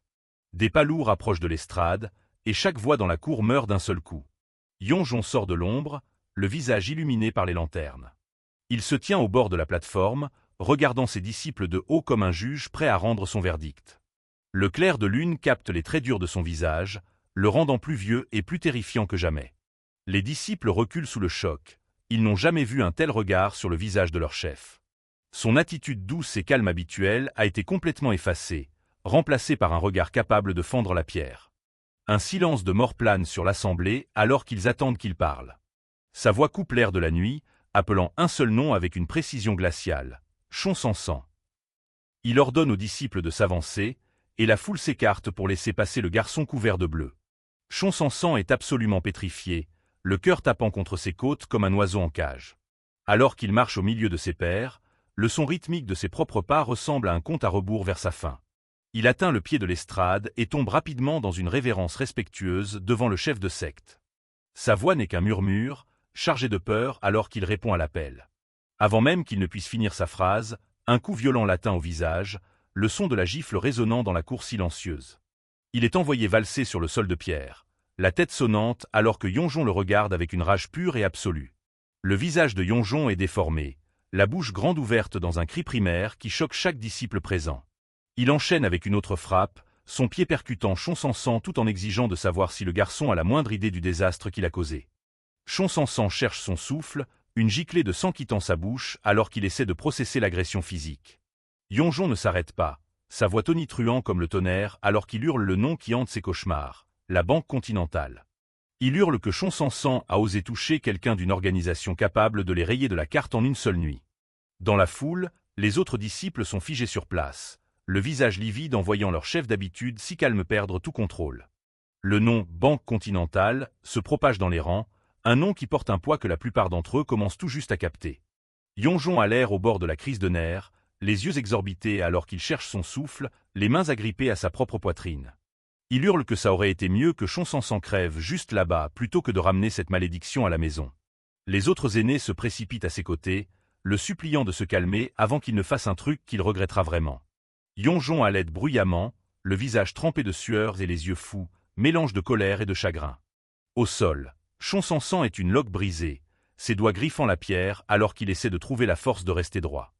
Une flaque de sang commence à se former sous la bouche du garçon, un sinistre témoignage de la force de la fureur du chef de secte. Yonjon le fixe de haut, le silence entre eux étant plus terrifiant que les hurlements précédents. Il traite Chonsansan de crétin absolu, la voix désormais basse et dangereuse. Il déclare qu'avec cet unique acte de stupidité, le garçon a purement et simplement ruiné la secte du Mont Hua. Chonsansan ne trouve même pas les mots pour se défendre, les yeux vitreux alors qu'il fixe le sang sur le sol. Il s'effondre encore plus sur les mains et les genoux, une toux grasse secouant son corps. Ses mains tremblent alors qu'elles agrippent la pierre, des gouttes de sueur et de sang tombant sur la surface sombre. Il bafouille des excuses, admettant qu'il sait que c'était mal de jouer et encore pire de tuer. Il lève les yeux avec une expression pathétique et confuse, admettant qu'il ne pige vraiment pas pourquoi ce groupe en particulier est un si gros problème. La réponse est une autre gifle violente qui l'envoie valser, Yonjon le traitant de débile sans cervelle pour son ignorance. Yonjon se penche tout près, le visage masqué par la fureur, alors qu'il demande si le garçon pense vraiment que c'est une histoire de jeu ou un meurtre au hasard. Il hurle que si ça avait été un mendiant des rues ou un voyou de 3e zone, il n'aurait même pas scié. Chonsansan est sous le choc, la main collée sur sa joue enflée alors qu'il essaie de donner un sens au monde. Il lâche une série de respirations saccadées, le prix physique et émotionnel finissant par briser son mental. Le poing de Yonjon est serré si fort que ses veines ressortent, les jointures blanches alors qu'il lutte contre l'envie de frapper encore. Il se baisse, la voix tremblante d'une intensité désespérée et craintive alors qu'il pose la question la plus importante. Sont-ils vraiment morts? Il supplie presque pour un « oui », ses yeux fouillant le visage de Chonsansan pour le moindre signe de certitude. Chonsansan hoche frénétiquement la tête, la voix brisée alors qu'il insiste que c'est absolument le cas. Yonjon insiste encore, la voix réduite à un murmure frénétique en demandant si les corps ont réellement été confirmés. Il bondit en avant et attrape Chonsansan par le col, le soulevant jusqu'à ce qu'il soit nez à nez. Il exige que le garçon parle clairement et lui dise s'il les a vus rendre leur tout dernier souffle. Chonsansan bafouille qu'il a fait exploser toute la pièce avec l'art de l'épée de la fleur de prunier, donc il suppose simplement qu'ils doivent être morts. Le mot « suppose » déclenche une autre explosion de rage, les yeux de Yonjon s'écarquillant d'horreur face à l'absence de confirmation. Il le traite de connard et le rejette au sol, la voix se brisant alors qu'il hurle sur l'incapacité du garçon à s'en être assuré à 100%. La voix de Yonjon est une lame dentelée de pure terreur alors qu'il exige de connaître les conséquences de la survie de la cible. Chonsansan reste affalé sur le sol, son silence étant l'aveu pathétique de sa propre incompétence imprudente. Dans sa tête, Chonsansan ressent une vague d'amertume, incapable d'associer ses actions à la réaction extrême du chef de secte. Il se souvient du bruit de la vieille auberge se fracassant et s'effondrant, un souvenir qu'il croyait être la preuve de sa réussite. Il se rappelle les piliers cassant comme des brindilles sèches sous la force de son attaque, convaincu que personne n'aurait pu s'éloigner de ces décombres. Pour son esprit simple, l'idée que de vulgaires marchands obsédés par le fric puissent survivre à une telle destruction est une impossibilité. Mais pour Yonjon, qui connaît la véritable profondeur des ténèbres du monde, la logique est bien plus macabre et plus certaine. Il murmure avec une finalité glaçante que ça aurait été une pitié si Chonsansan était simplement mort avec ses victimes. La chaleur qui définit d'habitude la voix du chef de secte s'est complètement évaporée, remplacée par un givre qui gèle l'air. Il dit au garçon que ça aurait été mieux d'être exécuté dans les rues comme un criminel ordinaire que de ramener cette malédiction sur eux. Il affirme avec une certitude obsédante qu'une telle mort aurait épargné à la secte du Mont Hua une annihilation totale. Le poids de ces mots perce enfin à travers le choc de Chonsansan, la véritable gravité de sa situation commençant à faire son nid. Il commence à capter que le manager Kim et ses compagnons n'ont jamais été de simples collecteurs de dettes ou des marchands ordinaires. Ce sont des êtres d'une telle puissance et influence que même le grand chef de secte du Mont Hua tremble à la seule mention de leur nom. Yonjon fait volte-face, sa voix résonnant dans la cour alors qu'il place toute la secte en état d'alerte maximale. Les disciples répondent à l'unisson, leurs cris faisant écho au changement soudain et brutal de l'atmosphère sur la montagne. Le bruit rythmé des pieds frappant le sol en pierre signale le déploiement rapide des gardes à chaque porte et chemin de montagne. Les ordres sont hurlés dans la nuit, appelant les unités à prendre leur position et à sceller tout accès à l'enceinte intérieure de la secte. Alors que le chaos éclate autour de lui, Chonsansan reste au sol, le visage masqué par le sang et la confusion la plus totale. Il fixe le vide, son esprit incapable de comprendre comment une simple dette a pu entraîner la chute de tout son monde. Yonjon baisse les yeux une dernière fois, le regard dépourvu de toute pitié ou préoccupation paternelle. Il dit au garçon de prier avec tout ce qu'il a pour que son maniement d'épée pathétique ait vraiment réussi à tuer ces gens. Un coup de corps retentit, sa note grave et résonnante tranchant à travers la nuit alors qu'il signale le début du confinement. À travers les pics montagneux, l'alarme continue de sonner, messager de la tempête qui s'apprête à s'abattre sur la secte du Mont Hua. Le visage de Yun devient livide alors que la réalité le frappe. Soudain, un garde hurle un rapport depuis la porte principale. Chonsansan est affalé au sol, soufflant difficilement que deux personnes suspectes s'approchent. Il a l'air confus qu'il ne soit que deux. Bien au-dessus, la pleine lune éclaire la montagne. Des pétales de fleurs de prunier volent dans l'air frais de la nuit. Le manager Kim et Makriwa avancent tranquillement sur le chemin principal. Ils ne sont absolument pas pressés. Le duo a l'air complètement serein alors qu'ils approchent de la forteresse de la secte. Le manager Kim arbore un sourire confiant et entendu. Makriwa garde une expression neutre alors qu'ils atteignent l'entrée. Les gardes à la porte leur ordonnent immédiatement de faire halte. Le garde B crie que la secte est fermée à tous les étrangers sur ordre du chef. Il exige leur nom et la raison de leur venue au Mont Hua. Le manager Kim n'a pas du tout l'air intimidé. Il prend une respiration calme avec le vent qui souffle. Il fait un pas en avant avec une autorité absolue. Il s'identifie comme le manager Kim de la Banque continentale. Puis il lâche la nouvelle. Il est là pour recouvrer une dette que la secte du Mont Hua tout entière leur doit.